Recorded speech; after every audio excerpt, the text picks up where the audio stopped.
10-12 साल से हमारा रोड ही नहीं बना, अभी तक हमारा रोड नहीं बन रहा।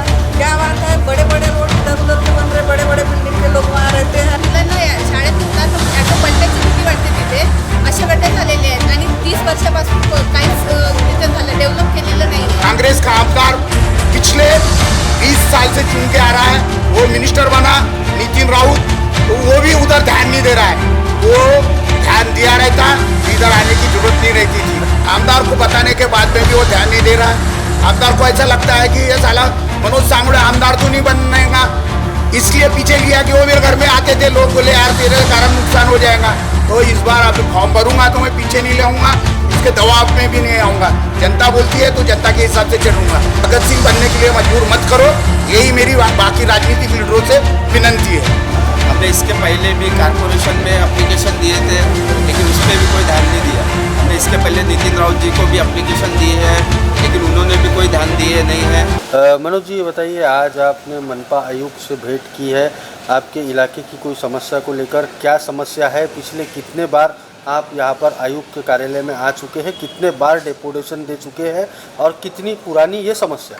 ये प्रभाग क्रमांक 1 की डेपुटेशन, ये जो जनता दिख रही है, वो जनता ने प्रभाग क्रमांक 1 के नगर सेवकों को निवेदन दिए, आमदारों को भी निवेदन दिए, और 15 साल से जो NIT के सभापति आते हैं, आयुक्त आते हैं, सहायक आयुक्तों को सबको इन्होंने लेटर दिए। 15 साल पहले इनका रोड बना था, उसके बाद में कोई नगर सेवकों ने ध्यान नहीं दिया। आज ये मेरे पहचान के होने के कारण मेरे तरफ में आए, इसलिए आज मैं आयुक्त साहब को मिला और आयुक्त साहब ने अपने PO को बुला के मैं ये प्रकरण देख लेता हूँ करके ऐसा आश्वासन दिया। लेकिन 30 तारीख को माननीय नितिन गडकरी साहब पानी के टंकी का उद्घाटन करने के लिए आ रहे हैं, सुगत नगर के टंकी पे आ रहे हैं। हम उनको भी निवेदन देंगे। पिछले 25-35 साल से माननीय नितिन गडकरी साहब डेवलपमेंट मिनिस्टर बनते हैं और पूरे देश के अंदर में बोलते हैं कि मेरे पास में पैसे की कमी नहीं है और मैं पैसे जो मांगेगा उसको मैं काम दूंगा करके ऐसे बार बार बोलते हैं, और लोगों को भी बताते हैं और अपने मंत्रालयों को भी बताते हैं, और जो भी मुख्यमंत्री और आमदार खासदार मिलेंगे उनको भी बताते और सामान्य नागरिक को भी बताते। मैं उनको कई बार निवेदन दिया हूं और वो निवेदन के ऊपर में कोई कार्रवाई नहीं हुई, ऐसा मेरा आरोप है और खुला आरोप है। 30 तारीख को आने वाले हैं, वो RTO की बिल्डिंग उद्घाटन करने के लिए आए थे, तब भी बोला था doctor Baba Saheb Ambedkar research centre के लिए भी, कन्वर्सन सेंटर का उद्घाटन करने के लिए भी आए थे, तब भी बोला था। पिछले 25 साल से वो एरिया का विकास नहीं हो रहा है, भेदभावपूर्ण कार्यक्रम चल रहा है। जिनके कार्यकर्ता आमदार कारपोरेटर चुनकर आते होंगे वहां पर ये लोग ज्यादा निधि देते हैं, वैसा ही व्यवहार कांग्रेस का आमदार पिछले 20 साल से चुन के आ रहा है। वो मिनिस्टर बना नितिन राउत, तो वो भी उधर ध्यान नहीं दे रहा है, वो ध्यान दिया रहता तो इधर आने की जरूरत नहीं रहती थी। अच्छा मनोज जी, ये बताइए, आप भी कांग्रेस के कैंडिडेट थे, वहाँ से आप भी जनप्रतिनिधि थे पिछले कई सालों से, और क्या लगता है आपका ही, आपके साथ ही आपके आमदार जो है उनका ऐसा सौतेला व्यवहार, इसे आप क्या कहना चाहोगे? उस आमदार को बताने के बाद में भी वो ध्यान नहीं दे रहा है। आमदार को ऐसा लगता है कि ये साला मनोज सांगड़े आमदार तो नहीं बनेगा। मैंने 2 बार, यानी पिछले 15 साल के पहले भरा था मैंने एक फॉर्म, उसके रिक्वेस्ट पे वापस लिया। अभी भी मैंने फॉर्म भरा था 3-4 साल के पहले, पिछले विधानसभा के वक्त, तब भी वापस लिया। मैं बोला मेरे कारण ये गिर सकता है, नुकसान नहीं होना चाहिए करके, तो ध्यान देगा पब्लिक का, इसलिए पीछे लिया कि वो मेरे घर में आते थे, लोग बोले यार तेरे कारण नुकसान हो जाएगा, तो इस बार अब फॉर्म भरूंगा तो मैं पीछे नहीं लाऊंगा और ना ही किसी दबाव को, ये उसके दबाव में भी नहीं आऊँगा। जनता बोलती है तो जनता के हिसाब से चलूँगा। मेरा ये कहना है कि वो कांग्रेस का है, मैं 3-4 बार अपक्ष आजाद चुन के आया मेरे जनता के भरोसे, अभी उनके लोग ज़्यादा चुन के आना चाहिए करके उनके सपोर्ट में रहा, इसलिए मेरे साथ में 4 लोग चुन के आए।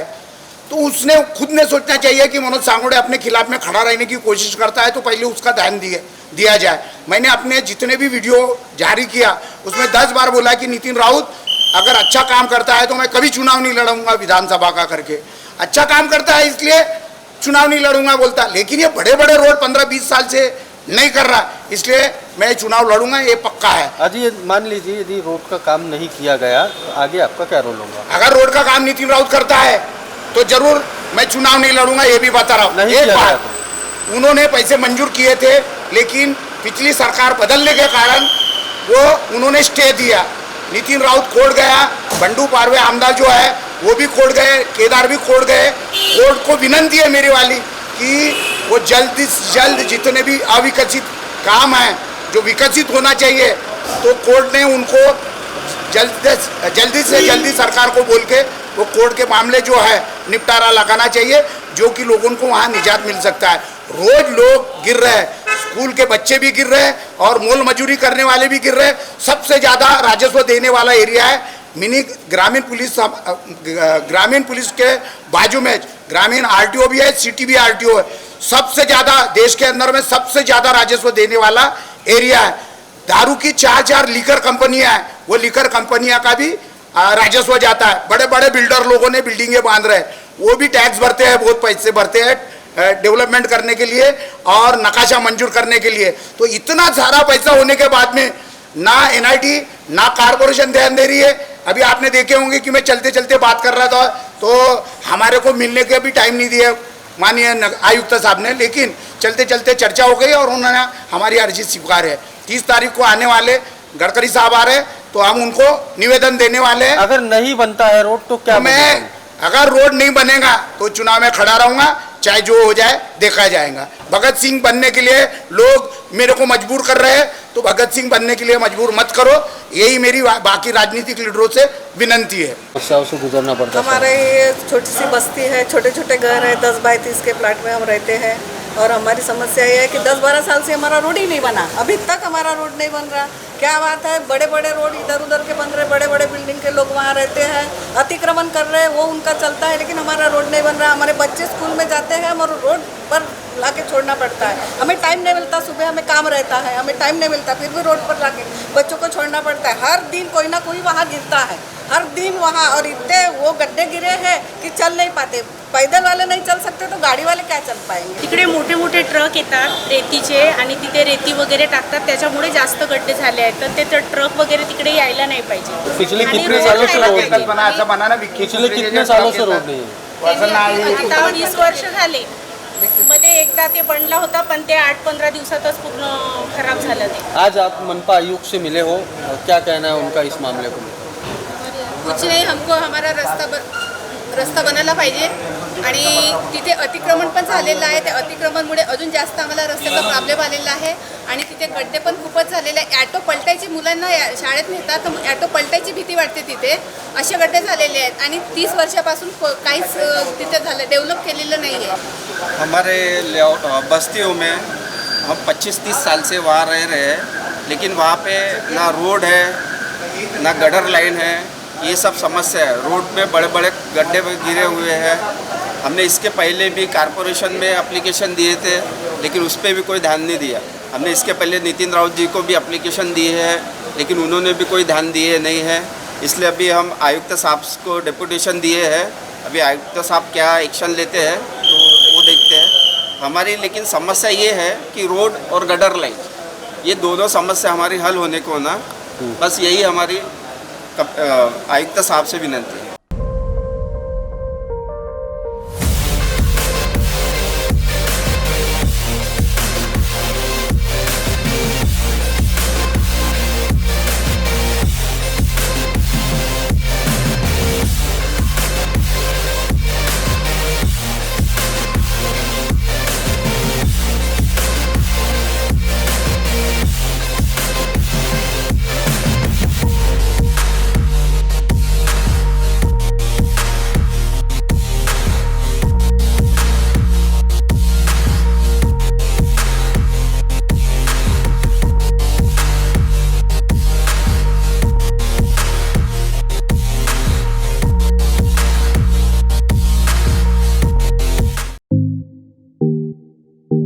सचिन लाइफस्टाइल मानसून ऑफर, कम से कम दाम में कपड़े, वो भी क्वालिटी के साथ। कपड़ों की खरीदी पर डबल धमाका ऑफर, बाय 1 गेट 1 फ्री के साथ साथ अब कपड़ों की खरीदी पर 50% की छूट। सचिन लाइफस्टाइल का धूम धड़ाका सेल, जहां मिलेंगे संपूर्ण कपड़े बचपन से लेकर 55 तक। तो देर किस बात की, पहले आइए पहले पाए। सचिन लाइफस्टाइल, रमानगर, शताब्दी चौक, बेलतरोडी रोड, नागपुर। बॉस ने मीटिंग बुलाई। तकलीफ उठने बैठने की नहीं, तकलीफ बवासीर की है। बवासीर, फिशर, भगंदर, पाइलोनियल साइंस का आयुर्वेद तथा आधुनिक लेजर से उपचार। कॉल या विजिट करें www.pilesfistulacure.com। गंजेपन एक समस्या। क्या आप गंजेपन से छुटकारा पाना चाहते हो? तो आइए साई नेचुरल ब्यूटी केयर। गंजेपन से छुटकारा केवल 1.5 से 2 घंटे में।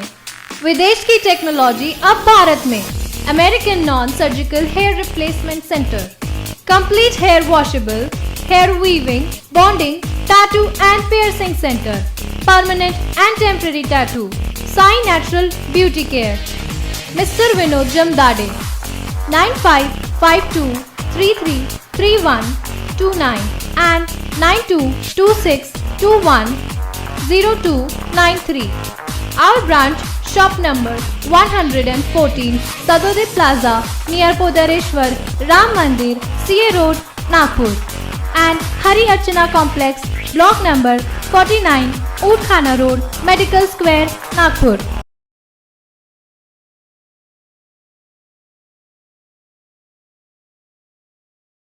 इस खबर के प्रायोजक है शिवशंकर आयुर्वेदिक क्लिनिक। अनुभवी डॉक्टर से सज्ज, सभी प्रकार के आयुर्वेदिक दवाइयाँ मिलने का एकमात्र स्थान। इनका पता Shivshankar Ayurvedic clinic, doctor Mangala Ketkar hospital के सामने, महाजन मार्केट के पास, टेम्पल बाजार रोड, सीताबर्डी, नागपुर। महिला विकास स्वरोजगार बहुउद्देशीय संस्था नागपुर मेगा ट्रेड फेयर, जहां है 340 फीट बड़ा गेट, वो भी सेल्फी पॉइंट के साथ। हैंडलूम, हैंडीक्राफ्ट एग्जीबिशन और amusement park, furniture, decorative item, dresses, imitation jewellery, food stall और सबके लिए ढेर सारी खुशियां ही खुशियां। साथ ही सबके लिए रोबोटिक एनिमल्स पार्क, तो देखना ना भूलिए।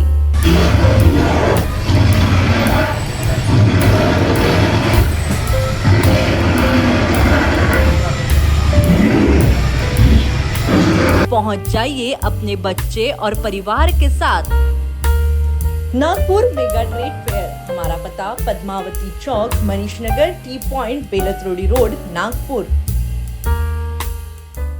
मोती ज्ञान को बढ़ाने वाला व धन प्रदान करने वाला रत्न है। व्यक्ति के व्यवहार को शांत करता है और निर्बलता को दूर कर चेहरे पर कांति लाता है। ये और ऐसे अन्य शुद्ध एवं सर्टिफाइड रत्नों के लिए आइए सिर्फ लोंधी ज्वेलर्स। 25 साल का शुद्धता का भरोसा। लोंधी ज्वेलर्स, सीताबड़ी और गोकुलपेट बाजार रोड, नागपुर।